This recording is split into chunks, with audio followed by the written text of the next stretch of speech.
presenting by DJ Gautam Production.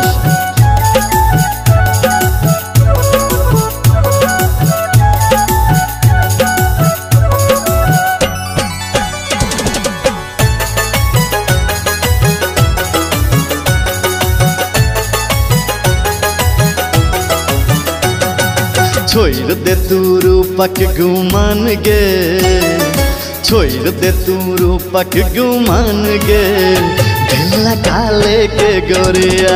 छोड़ दे तू रूपक गुमान गे, दिल लगा लेके गोरिया। लगा लेके गोरिया दिल लगा लेके गोरिया, लगा लेके गोरिया दिल लगा लेके गोरिया। बन जो तू हमर परान गे, बन जो तू हमर परान गे, दिल लगा लेके गोरिया। छोड़ दे तू रूपक गुमान गे, दिल लगा लेके गोरिया।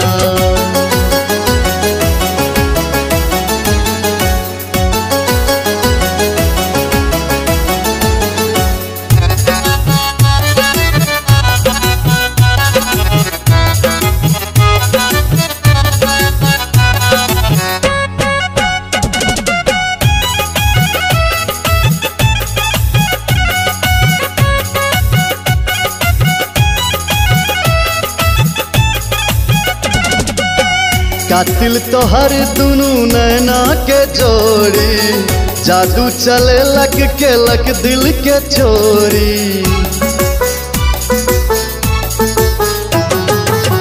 कातिल तो हर दुनू नैना के जोड़ी, जादू चले लग के लग दिल के चोरी। लुट ले लग हमर ईमान गे, लुट ले लग हमर ईमान गे, तोहर तिरछी नजरिया।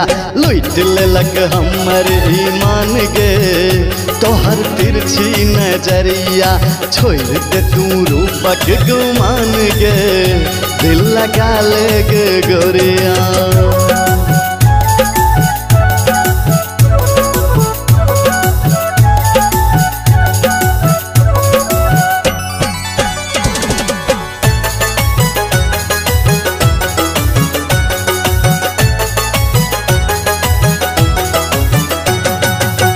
घर से तू निकले छे बन के क्यूट गे, किचन पुरैया हम भजनी उठ गे।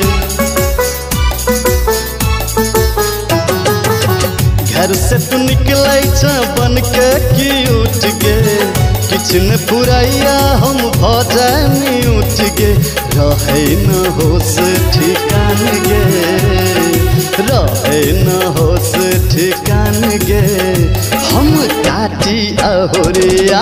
रहे न होश ठिकान गे, हम काटी अहोरिया।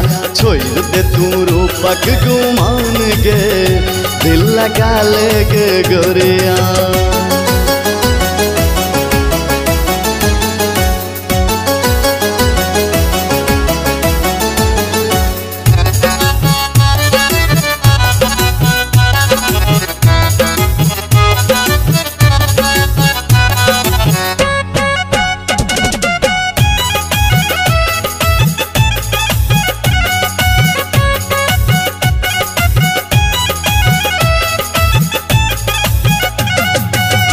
फीलिंग हमर तू बुझे दिल जानी, राजीव के ड्रीम गर्ल तू ही छे रानी। फीलिंग हमर तू बुझे दिल जानी, राजीव के ड्रीम गर्ल तू ही छे रानी। कहो गौतम नहीं कर हैरान गे, कहो गौतम नहीं कर हैरान गे, तू बना ले सवरिया। कहो गौतम नहीं कर हैरान गे, तू बना ले सवरिया। छोड़ दे तू रूपक गुमान गे, दिल लगा लेके गोरिया।